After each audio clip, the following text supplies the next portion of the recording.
por un grupo de bacterias que se asocian. Dentro del surco gingival se han identificado más de 700 especies bacterianas.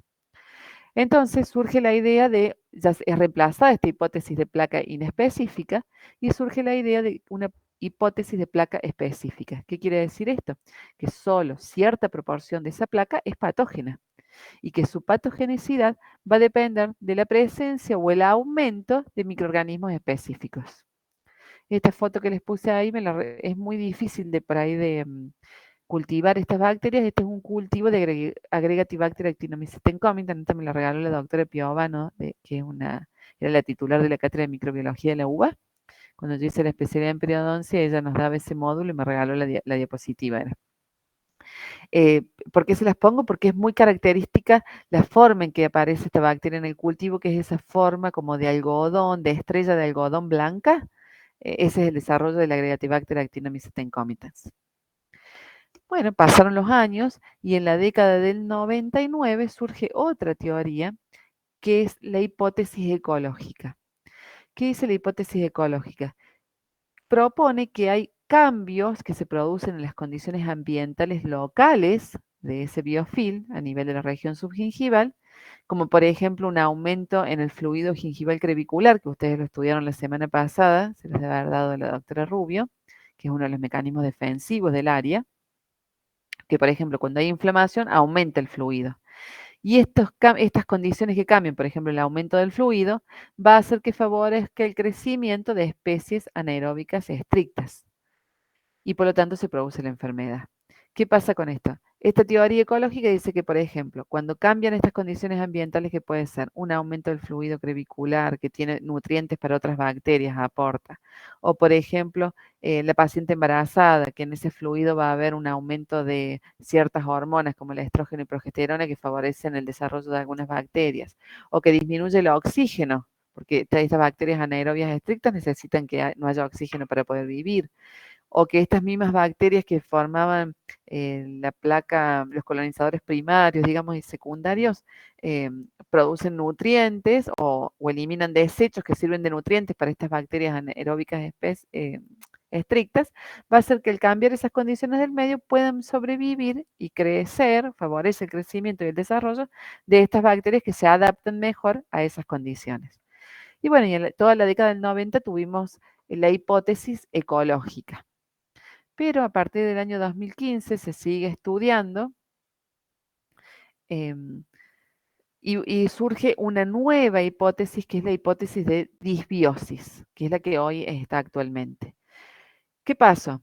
En el microbioma periodontal conocemos que está formado por bacterias que viven en simbiosis, o sea que son algunos microorganismos que no causan daño, que tienen potencial, o sea que no causan daño, que forman parte de la flora normal, que son los que se denominan simbiontes, y hay otros microorganismos que están en menor porcentaje y que son menos, que tienen potencialmente la capacidad de producir daño, que son los que se denominan patobiontes. Entonces, esta teoría nos dice que la microflora o el microbioma periodontal está formado por dos tipos de bacterias, los simbiontes, más compatibles con la salud, y los patobiontes, que son pocos, pero son los que tienen potencialmente capacidad de causar daño. Cuando este microbioma está organizado en una superficie no renovable como es el diente, se forma la piopelícula y a medida que eso se va formando van a empezar a predominar los patobiontes. ¿Estamos hasta ahí? Doctora, ¿cómo es la teoría esta última? Ahora vamos. Disbiosis se llama, sí, disbiosis. ¿Qué es la disbiosis? La disbiosis es la enfermedad. La disbiosis es que cuando se altera el equilibrio, nosotros normalmente en salud tenemos eubiosis, ¿sí? Eubiosis, ¿qué quiere decir? Que hay un equilibrio de todas las defensas del organismo y la actividad de las bacterias, está todo en equilibrio, está en homeostasis los tejidos, hay un equilibrio en cuanto a la respuesta inmune, entonces estamos en eubiosis, en salud. Cuando ese equilibrio se rompe o se altera, se produce la disbiosis o la enfermedad, ¿sí? ¿Y qué pasa acá cuando se altera ese equilibrio? Los patobiontes aumentan en número y van a superar las defensas del huésped, la inmunotolerancia del organismo, y por lo tanto se enferma. Ustedes ya estudiaron que en el proceso de salud-enfermedad, cuando se rompen el equilibrio que hay, se produce la enfermedad, es decir, la disbiosis. ¿Sí? ¿Lo entienden hasta ahí? Ah, Sí, profe. ¿sí? Bueno, vamos a seguirlo viendo a esta hora, lo vamos a ir aclarando. Esta teoría dice que existen, cuando se produce la disbiosis, microorganismos que eran simbiontes y microorganismos patobiontes. Y dentro de los patobiontes existen bacterias que se les denomina patógenos claves. Esos patógenos claves, por ejemplo, el principal es la Porphyromonas gingivalis. No quiere decir que Porphyromonas gingivalis va a producir la enfermedad, sino que es uno de los patógenos claves que aumenta, tiene dentro de las capacidades que tiene la capacidad de aumentar la patogenicidad de otras bacterias. Y a su vez es clave porque posee estrategias de subversión de la inmunidad. ¿Qué pasa con esto? Ella tiene estrategias para superar las defensas del huésped. Por ejemplo, puede inhibir la interleuquina 8, que es quimiotáctica de los polimorfonucleares neutrófilos, puede actuar sobre el sistema de complemento, puede hacer antagonismo con los linfocitos TLR4. Tiene muchos mecanismos, no hace falta que sepan los nombres de cada uno de los mecanismos que utiliza, pero sí que es una de las bacterias que tiene la capacidad de interferir en las defensas del huésped, en disminuir la respuesta del huésped. Esta ¿Cómo se llama Porphyromonas gingivalis? Porphyromonas gingivalis. Si no se acuerdan el nombre Porphyromonas gingivalis, pongan P. gingivalis. Siempre las bacterias, para poderlas nombrar, se nombra el nombre principal, que es el de la especie, la Porphyromona, se pone, por ejemplo, con la primera inicial en mayúscula, y la subespecie, que es gingivalis, se escribe con minúscula. ¿Sí? Esta capacidad que tiene de deteriorar o disminuir las defensas del huésped va a hacer que esa microbiota que se encontraba simbiótica, es decir, cuando había salud en el tejido periodontal, porque ustedes recuerden que siempre hay bacterias, por más que estemos en salud, siempre va a haber bacterias presentes en el surco. Pero esas bacterias que eran una microbiota simbiótica, cuando se disminuyen las defensas del huésped, se vuelve disbiótica. Y ahí se produce la enfermedad, donde se va a producir la inflamación, la pérdida de tejidos, etcétera. ¿Sí? ¿Entienden esto? ¿Sigo? Sí, profe. Bueno, Sí, sí. entonces, nosotros tenemos, siempre que hay una biopelícula residente, siempre va a haber bacterias, como en el intestino siempre hay bacterias, nunca va a estar libre de bacterias, sino que cuando, por ejemplo, hacemos un tratamiento con antibióticos, se altera esa flora y por ahí se produce una cándida que aumenten otros patógenos. Bueno, en este caso es igual, siempre hay una biopelícula residente, ¿sí? Que esa biopelícula residente tiene algunas funciones que son hasta beneficiosas para el huésped. Se encuentran en equilibrio cuando hay salud. Cuando hay cambios en este microambiente, en este ecosistema donde viven las bacterias, en este biofilm, cambios de temperatura, de potencial redox, de pH, o intervienen algunos factores genéticos, o hay alteraciones en los nutrientes o cambian la interacción entre las mismas bacterias por ese mecanismo de quorum sensing, de señales que se enviaban químicas, se va a producir una desorganización de ese microbioma y ahí va a haber mayor riesgo de que se produzca la enfermedad. ¿Por qué? Porque todas esas condiciones que se alteran hace que ese medio ambiente o ese ecosistema que permanecía así para que vivieran las bacterias más compatibles con la salud, se alteran y empiezan a favorecerse el crecimiento y el desarrollo de otras bacterias que son gram negativas, anaerobias estrictas, es decir, que son bacterias mucho más patógenas. Entonces, ¿cuál es la nueva definición de enfermedad periodontal? Y esto lo tienen que saber porque es la definición que ha dado por consenso tanto la Federación Europea como la Academia Americana de Periodontología en el año 2018 se publicó, así que hace poquito. Entonces, denominan a la periodontitis como una enfermedad inflamatoria, porque ustedes saben que todos los signos y síntomas que presenta son inflamatorios, multifactorial, porque no interviene un solo factor, no solamente las bacterias lo producen, sino que es producida también por múltiples factores, como por ejemplo el tabaco, el estrés, factores genéticos, etcétera. o sea que es multifactorial, es crónica generalmente y está asociada con biopelículas disbióticas. Estas biopelículas que cuando se produce ese desequilibrio y cambian los factores medioambientales se vuelve disbiótica. Y por supuesto caracterizada por la destrucción progresiva del aparato de soporte dental. ¿Cuál es el aparato de soporte dental? El periodonto de inserción, es decir, el cemento, el hueso y el ligamento periodontal. Y recuerden que tenemos un periodonto de protección que está dado por la encía. Entonces, nosotros tenemos que tiene que haber presencia de microorganismos, sería acá que les marco con la flechita, tienen que estar presentes los microorganismos para que se produzca la enfermedad periodontal, pero depende cómo sea la respuesta inmunoinflamatoria que va a generar ese hospedero, ese huésped frente a la acción de estos microorganismos, van a ser la destrucción que se produzca a nivel del tejido conectivo y óseo y los signos y síntomas con que se manifieste la enfermedad. ¿Por qué va a ser diferente esa respuesta inmunoinflamatoria? Porque, bueno, no todos los organismos, no todos los humanos somos iguales.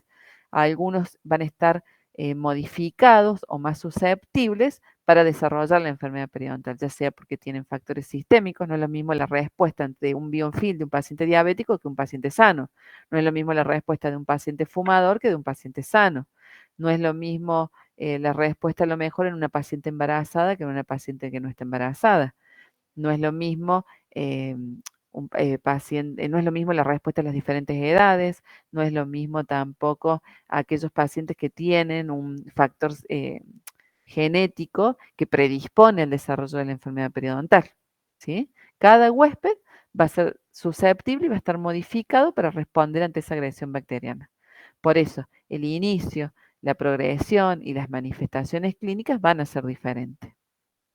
Recuerden que no solamente la destrucción del tejido, que ya lo vamos a ver la clase que viene, porque hoy estamos estudiando esta partecita de la historia. Después vamos a tener que estudiar esta y después vamos a estudiar las enfermedades, ¿sí? Y de esta vamos a estudiar cada uno de estos factores. Pero ustedes recuerden que este huésped, ante esto, no responde igual y que cuando responde libera moléculas.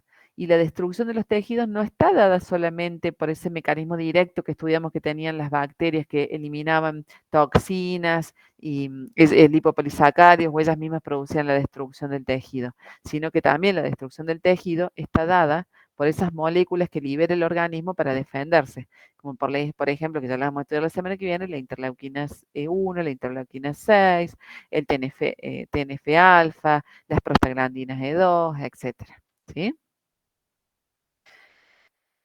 Esto también nos tiene que quedar muy claro. La enfermedad gingivoperiodontal no son producidas por una bacteria, sino que son polimicrobianas y son mixtas.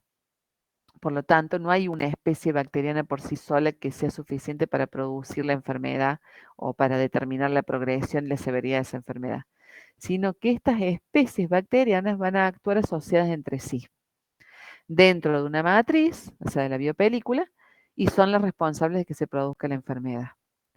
Por eso yo recién les decía, cuando se detectó, se identificó que la Agregatibacter actinomycetes concomitans era la bacteria patognomónica de la enfermedad periodontal juvenil, de la periodontitis juvenil o de la prepuberal, no quiere decir que esa sola bacteria era la que producía la enfermedad, sino que siempre se encontraba que en todos esos pacientes prepúberes que tenían enfermedad periodontal con ciertas características que ya hablamos más adelante, estaba presente esta bacteria, ¿sí? Pero no era la única bacteria que produce la enfermedad.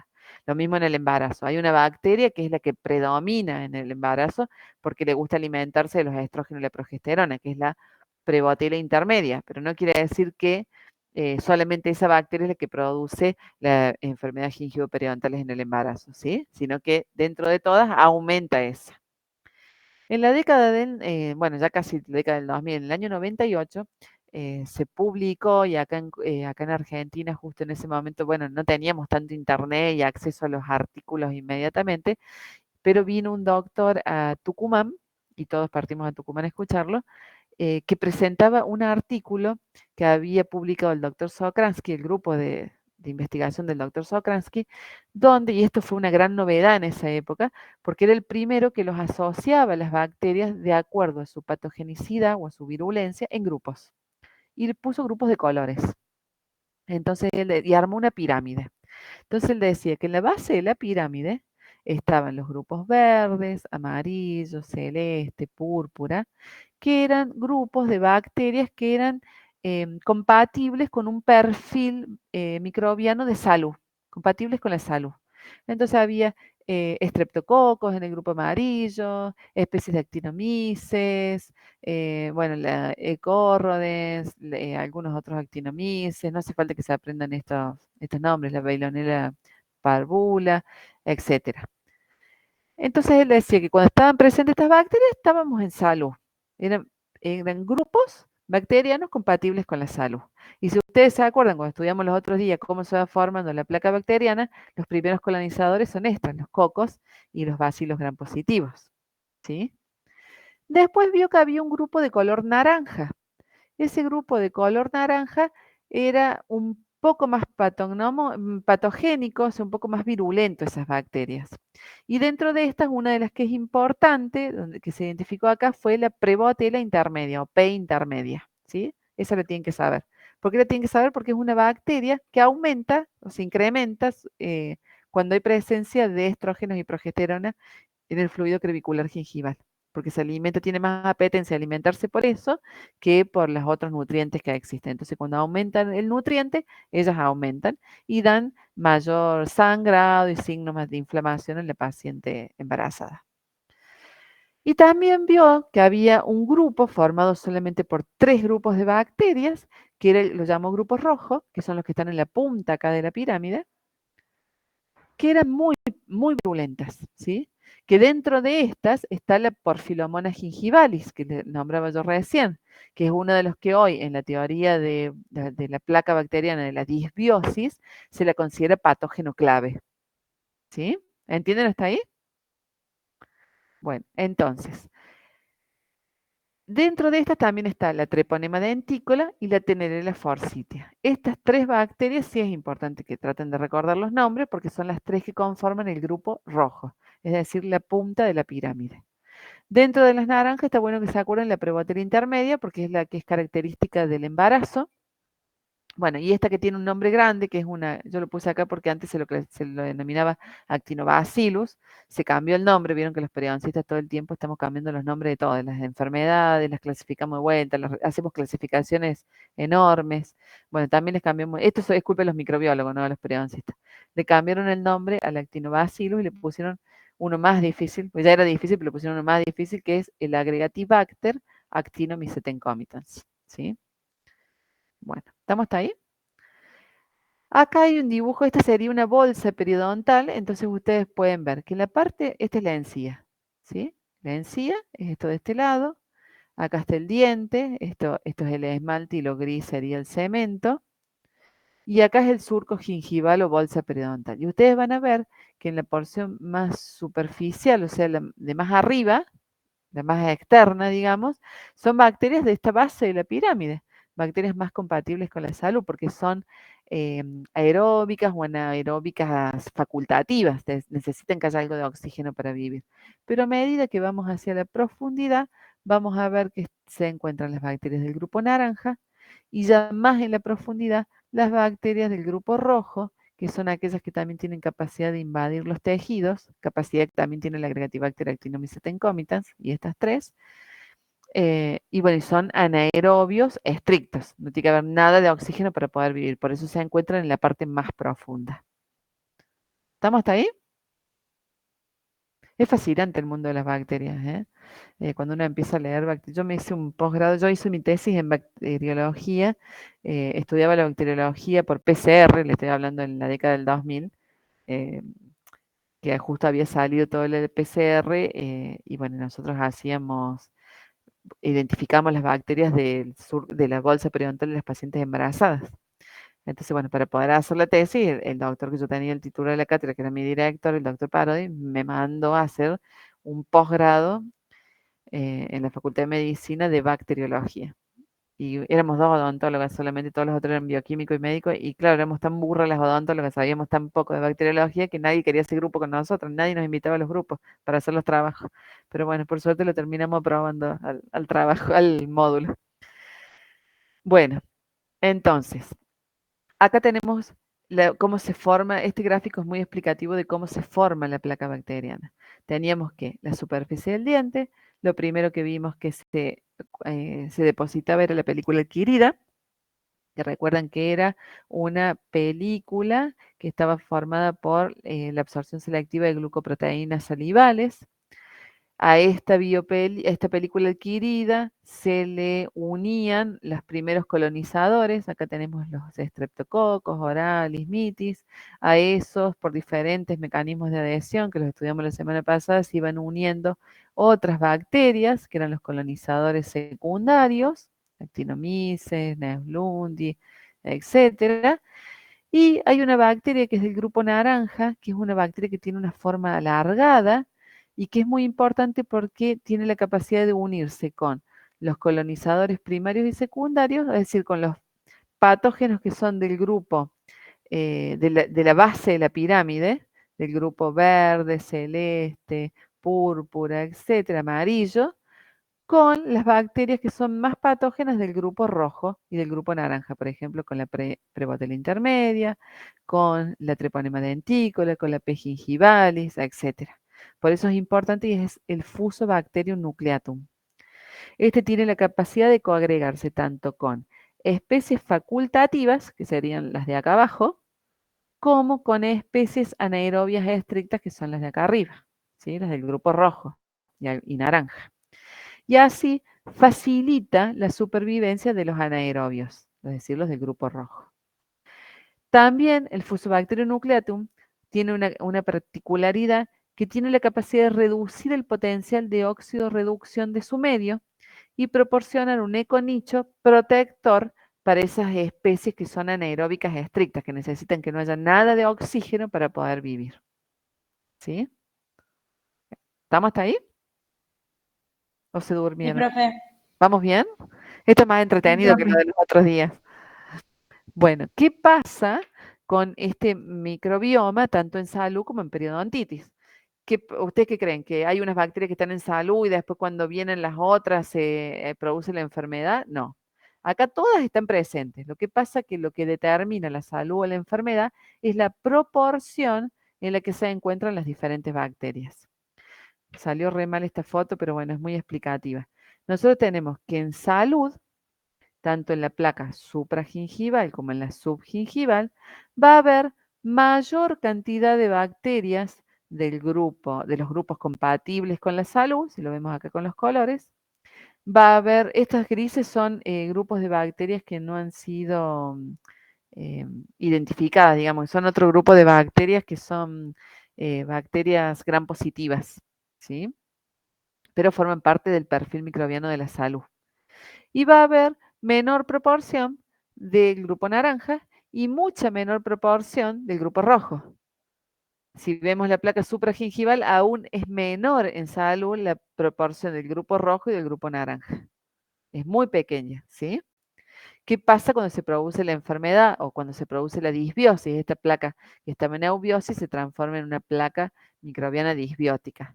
Vamos a ver acá que tanto en la supra, si la comparamos a esta supra con la supra de salud, aumenta el grupo naranja y aumenta el grupo rojo.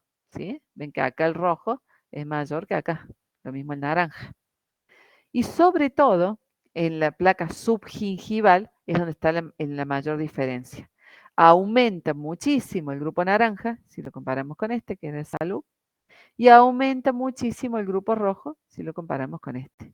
Es decir, que estas bacterias más patógenas, más virulentas, que producen la enfermedad del grupo naranja y rojo, están presentes también en salud, sobre todo en la placa subgingival. Pero cuando se produce la disbiosis, aumenta la proporción y disminuye la proporción de las bacterias gram positivas y de todas aquellas anaerobias facultativas que son compatibles con un perfil de salud. ¿Entienden eso?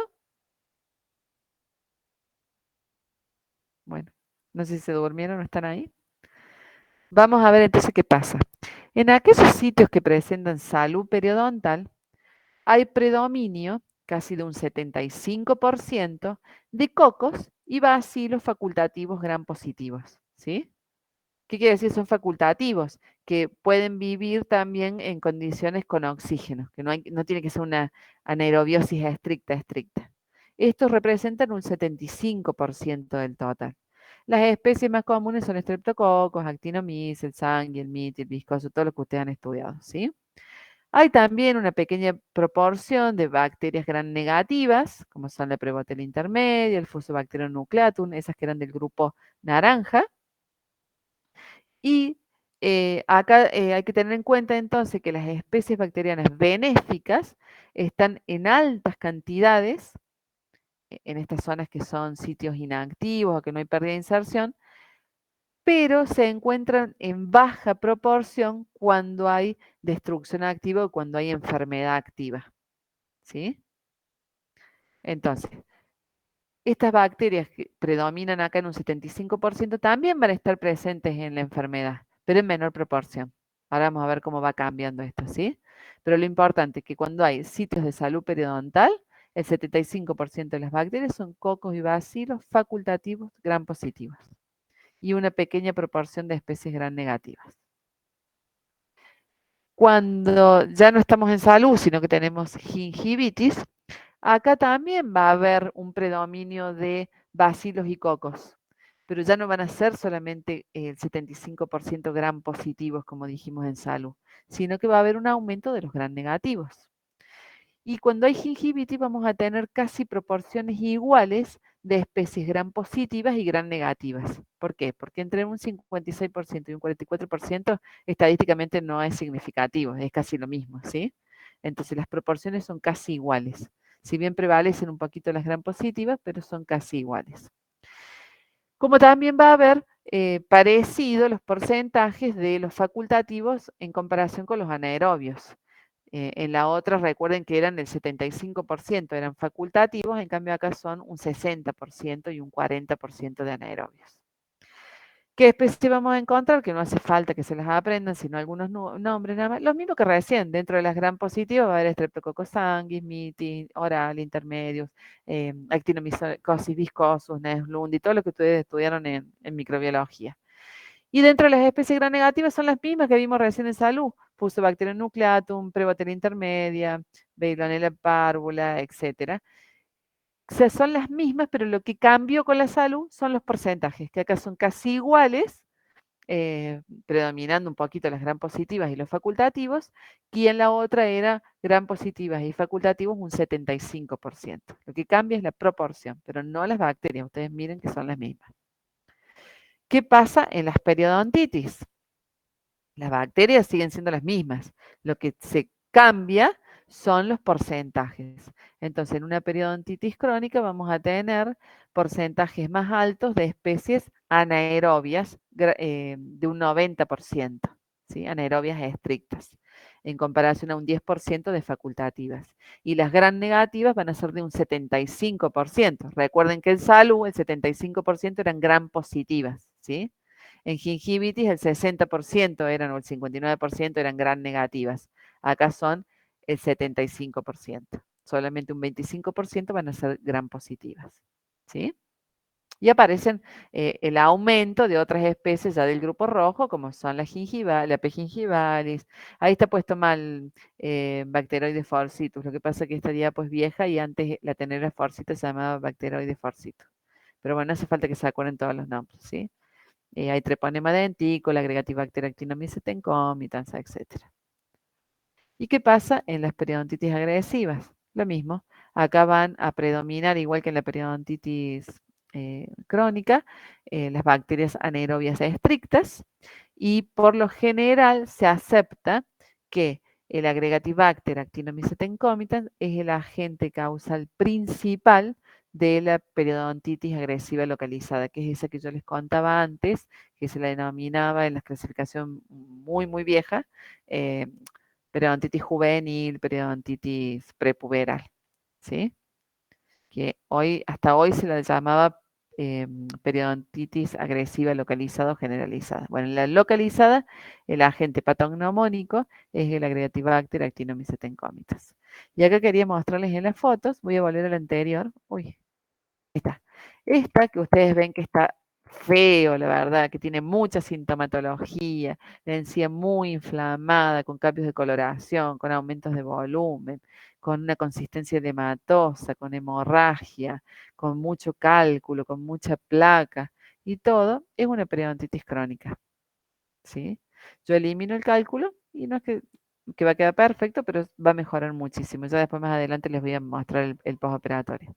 Pero este, que si ustedes lo ven, no tiene cálculo casi, tiene buena higiene, tiene algunos síntomas de inflamación, tiene pérdidas así de tejidos porque hay recesiones, pero uno lo ve así, parece menos grave. Esto es mucho más grave, porque radiográficamente es esto.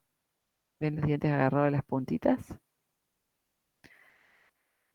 Y la otra diferencia es que el paciente anterior, este, que parece muy feo, tiene 50 años.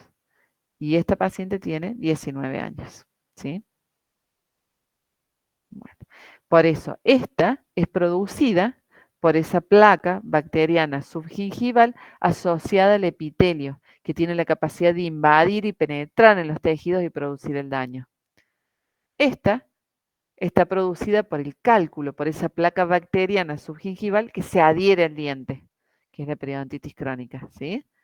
Yo elimino esa placa y listo. En este caso no hace falta dar un antibiótico. Yo eliminando el agente causal, que es el cálculo y la placa, ya está. En cambio, en este casi no tiene cálculo ni placa. O sea, yo acá puedo raspar todo, debo raspar, pero no voy a poder solucionarlo porque las bacterias están dentro del tejido. Entonces, en este caso, debo dar un antibiótico. ¿Sí? Doctora, una pregunta. Sí. O sea que puede ser que la placa del jarro, perdón, de alguna manera actúa como barrera para impedir que los microorganismos avancen en profundidad. No, no, son diferentes. No, no, no, eso no. Porque son los mismos microorganismos. Lo que pasa es que al calcificarse se adhiere al diente y no penetra. Eso depende también la respuesta, cómo responde inmunológicamente el individuo. Hay individuos que, por ejemplo, hacen una gingivitis y por más que no se trate, nunca avanza una periodontitis y tiene las bacterias. Otros individuos hacen una gingivitis y avanza una periodontitis y eran las mismas bacterias, ¿sí? Y algunos es crónica porque tienen esa característica también por el sistema buffer que tiene la saliva y todo de calcificar y formar ese cálculo y otros no forman ese cálculo y invaden las bacterias. Depende de las condiciones medioambientales, pero no es que el cálculo les sirva de protección al organismo para que las bacterias no avancen. No, el cálculo las protege, o sea, el biofilm es una estructura tan compleja que hace que los antibióticos no actúen, que los antisépticos no actúen. Nosotros, por ejemplo, en este paciente directamente no damos antibiótico porque no va a hacer efecto, porque yo eliminando el cálculo ese se va a curar. En este, que ya las bacterias han penetrado y están produciendo grandes destrucciones, debo dar antibiótico, ¿sí? Pero si yo le doy el antibiótico así nomás, tampoco va a actuar. Yo primero tengo que desorganizar ese biofilm, es decir, tengo que hacer un depurado, raspar, alisar, eliminar un poco de cálculo de biofilm, enseñar una buena técnica de higiene y recién le doy el antibiótico para que ese antibiótico pueda penetrar en esa comunidad tan compleja que estudiamos la semana pasada. Yo le dije la semana pasada, el teórico este es más aburrido, porque eran como las bases para poder entender cómo funciona todo esto, ¿sí? Bueno, entonces acá tenemos que la placa supragingival, como dijimos antes, está relacionada con la gingivitis. La placa subgingival se divide en tres grupos. La que se adhiere al diente y calcifica es la crónica. La que invade el tejido y asociada al epitelio es la que produce las periodontitis agresivas. Y la que se encuentra flotante acá en el medio es la que va a producir la gingivoestomatitis úlcero-necrotizante, que ya la vamos a estudiar más adelante. Bueno, y ustedes antes de pasar a esto me preguntarán, ¿y qué medicación voy a dar en cada una de estas patologías? ¿O cómo voy a hacer el tratamiento? ¿Es igual para cada una de estas patologías? No, no es igual. ¿Por qué? Si yo en el parcial les digo, ¿cuál es el tratamiento para una gingivitis? ¿Ustedes qué dirían? ¿Qué harían para tratar una gingivitis? Arriesguen si no les estoy tomando examen. ¿Clorexidina, profe? Sí, si el paciente no controla la placa, la cloricina la usamos como complemento, ¿sí? Una Eh, buena técnica de higiene. bien, a veces Perfecto. A veces, motivándolo al paciente y haciendo una buena técnica de higiene, ya está, se soluciona. Otras veces, aparte de la técnica de higiene, yo debo hacer raspaje, porque el paciente tiene cálculo, entonces lo tengo que eliminar, ¿sí? ¿Harían raspaje alisado en una gingivitis? No. No. Bien. ¿Por qué no? ¿Por qué no? Porque la gingivitis, ustedes recuerden que se forma, no hay pérdida de inserción, es una bolsa virtual, una bolsa falsa, virtual, sin pérdida de inserción, ¿sí? Y yo el raspaje yo lo hago tanto en cemento como en esmalte. Entonces tengo que eliminar el cálculo que esté depositado sobre este esmalte. Pero en la gingivitis no está afectado el cemento porque no hay pérdida de inserción. Y el alisado yo solamente lo hago en cemento. Entonces esa es la razón por la cual en el tratamiento de la gingivitis nunca pongan alisado, ¿sí? Y seguro que puede ser una de las preguntas del parcial. Mientras que cuando entonces la gingivitis ya está. Cuando yo ya tengo una periodontitis, aparte siempre de hacer, ustedes han visto el plan de tratamiento que hacen en la facultad para su paciente, hacen motivación, enseñanza de técnica de higiene, y luego voy a tener que hacer raspaje alisado radicular, porque si ya tengo pérdida de inserción, yo tengo que tratar tanto el esmalte como el cemento. ¿Estamos? Pero si es la crónica, es una periodontitis más bien crónica, solamente eliminando el agente causal, la placa y el cálculo, ya está. Si yo estoy en presencia de una periodontitis agresiva, en ese caso voy a tener que dar un antibiótico como coadyuvante. Después vamos a ver qué antisépticos damos y en qué caso. Pero en estos casos, el antibiótico que se da es una combinación de amoxicilina con metronidazol. ¿Sí? Eso ya les voy a dar las dosis todo cuando veamos antibióticos. ¿Estamos? Bueno, y después les voy a dar el de laguna, cuando veamos urgencias. También en esta unidad nosotros tenemos que estudiar la microbiología a nivel de los implantes, porque así como los dientes van a tener una flora bacteriana, también los implantes presentan una flora bacteriana. El implante tiene la particularidad de que provee a las bacterias una superficie para que se fijen proteínas salivales, que eran las primeras que se fijaban para formar el primer paso de la placa bacteriana, que era la película adquirida, péptidos y otras sustancias que favorecen o llevan a la formación de la biopelícula, del biofilm. A su vez, como ya estudiamos los otros días, los mecanismos de adhesión, esta biopelícula va a tener receptores, que son como las adhesinas específicas para que las bacterias colonicen. Es decir, son estas adhesinas que tenían estas glucoproteínas que hacían que se les puedan unir los colonizadores iniciales, que son lo mismo que la placa bacteriana de los dientes. Los estreptococos, luego los actinamices, las Veillonella, que es como un coco negativo. Se ha observado que en los implantes que están sanos parece estar retrasada la formación de la biopelícula. Es como que se retrocede el reloj biológico, se dice. Pero con el tiempo, los meses y años, esa microbiota se va a ir haciendo más compleja, por lo tanto van a ir aumentando bacterias de los grupos más virulentos, como son el naranja y el rojo. ¿Cuáles son los patógenos que vamos a encontrar? Y lo mismo que dijimos recién, Porphyromonas gingivalis, grupo rojo, patógeno clave en la disbiosis, la Tenerilia forcita, grupo rojo, la Prebotella intermedia, que era del grupo naranja, y el Fusobacterium nucleatum, el agregate bacteria Actinomycetum conmitem, que ese no pertenece a ningún grupo, pero es una bacteria muy patógena. Y lo que sí, no se han identificado estas bacterias asociadas con periimplantitis en los pacientes que son parcialmente desdentados. Eso es como un dato que se publicó, pero bueno, no es importante para ustedes. Las bacterias son las mismas. Acá tenemos un dibujo para que ustedes vean cuáles son los colonizadores. Tenemos la superficie del implante, en este caso reemplazando el diente. Lo primero que se forma es la película adquirida por glucoproteínas de la saliva, que aparte la superficie del implante de titanio, algunas vienen ya tratadas con hidroxiapatita, etcétera, y son cada vez más lisas y pulidas, pero tienen como, no son una cosa lisa, son como esas vueltas que tiene, ahí son sitios que favorecen, las espiras favorecen el acúmulo de placa.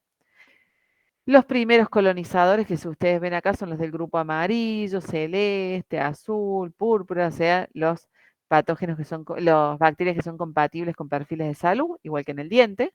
Tenemos los estreptococos, que eran los amarillos, los actinomices, acá están anotados todos, colonizadores iniciales, el complejo verde también. Y luego vienen los colonizadores secundarios o tardíos, que son los del grupo naranja y rojo. Estos bien largos que se ubican acá son los Fusobacterium nucleatum, que tienen una manito para adherirse a estas y una manito para adherirse a estas otras. ¿Sí? ¿Lo entienden más o menos? Es similar al diente. Y ahí tienen todas anotadas. No hace falta que se aprendan todos esos nombres. Entonces, ¿qué pasa? Se observó que cuando un implante está sano, presenta un 82% casi de bacterias positivas, de cocos positivos, es decir, de colonizadores primarios. Y solamente un 16% de bacilos móviles o inmóviles. Este es un implante sano.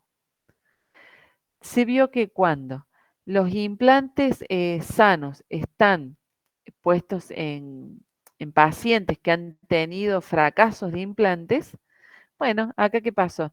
Disminuían el grupo de los cocos, de esos colonizadores primarios, aumentaban los bacilos móviles e inmóviles y fijos, y empezaban a aparecer bacterias y aumentar fusiformes y espiroquetas. Y ya en aquellos pacientes que fracasaban, es decir, que hacían una perimplantitis, bueno, va pasando todo lo mismo. Disminuyen más los cocos o colonizadores primarios, aumentan los bacilos móviles e inmóviles y van aumentando todas estas bacterias que son colonizadores tardíos, como son de forma fusiforme y espiroquetas. ¿Sí? Van cambiando las proporciones. Existe evidencia de que los patógenos potenciales identificados alrededor de dientes remanentes pueden colonizar los implantes dentro de los 6 meses de colocados. ¿Por qué es importante esto y por qué les puse este dato que se publicó? Porque siempre antes de colocar un implante, ustedes tienen que sanar los tejidos periodontales. Nunca le pongan implantes a un paciente que tiene enfermedad periodontal o enfermedad periodontal activa. Primero debo tratar y curar y estabilizar estos dentarios afectados y luego colocar un implante para evitar correr riesgos de que estos implantes sean colonizados por los patógenos estos que estaban produciendo la enfermedad periodontal. La presencia de especies como Porphyromonas gingivalis, Teneriella forsythia, que son del grupo rojo, y el Aggregatibacter actinomyces dencomitans, se ha estudiado que incrementan el riesgo que con el tiempo el paciente desarrolle una perimplantitis. Por eso es importante que el paciente tenga la boca sana. La composición de la microflora perimplantaria es distinta dependiendo de si el implante ha tenido o no episodios previos de perimplantitis. No es lo mismo un implante que siempre estuvo sano que un implante que tuvo una mucositis, una perimplantitis y luego lo curamos y luego recidiva. Entonces, ¿por qué es importante esto? Porque lo importante es que ustedes no pongan nunca un implante en un paciente con enfermedad periodontal. Eso les tiene que quedar grabado. Y si analizamos las bacterias según los grupos de colores, vamos a ver que un paciente que tiene un implante, esto es con implantes, ¿no? Antes lo vimos con los dientes, ahora con implantes. Un paciente sano tiene mayor porcentaje de bacterias gram positivas, estas grises, y de los grupos que son compatibles, de los grupos benéficos compatibles con la salud, menor porcentaje de bacterias del grupo naranja y una pequeña proporción de bacterias que conforman los muy patógenos del grupo rojo. Cuando se produce la mucositis, los síntomas, ya lo vamos a estudiar, son similares a lo que sería en un diente la gingivitis. Entonces, acá, ¿qué pasa? Disminuyen los gram positivos y los grupos benéficos, aumenta el grupo naranja y aumenta el grupo rojo. Y en la perimplantitis, que sería lo equivalente a una periodontitis, vamos a ver que pasa lo mismo que en el diente. Disminuyen los grupos compatibles con los perfiles de salud y aumenta el grupo naranja y sobre todo el grupo más virulento que es el grupo rojo. ¿Sí? ¿Lo comprenden esto? Pasa lo mismo que pasa con los dientes. Bueno, esto es lo que vimos recién nosotros, que era supramucosa, o sea, el implante, nosotros no hablamos de supragingival e infragingival, hablamos de supramucosa y submucosa. Bueno, es similar a lo que vimos recién también. Disminuyen el grupo este de bacterias benéficas y aumentan sobre todo el grupo rojo en las dos. Acá hay una correlación de similitudes en cuanto a la periodontitis y la periimplantitis, ¿sí? Pasa eso, disminuye los grupos benéficos, disminuyen los grupos benéficos y aumentan los grupos naranja y rojo en ambas. Más aún, hay un aumento de bacterias del grupo rojo en la periimplantitis si lo consideramos en comparación con la periodontitis en el diente. Bueno, estas son 3 preguntitas que les dejo. 4 preguntas, que bueno, recién vimos que le preguntaba yo si la asociación bacteriana en la gingivitis se caracterizaba por ser autógena o halógena. Según Sokransky, ¿cuál es el complejo bacteriano más patógeno? Si el rojo, naranja, amarillo, verde, pueden ser preguntas del parcial. Si la placa bacteriana adherida al diente es responsable de cuál de las periodontitis, de la crónica, la agresiva o la aguda, o la gingivitis.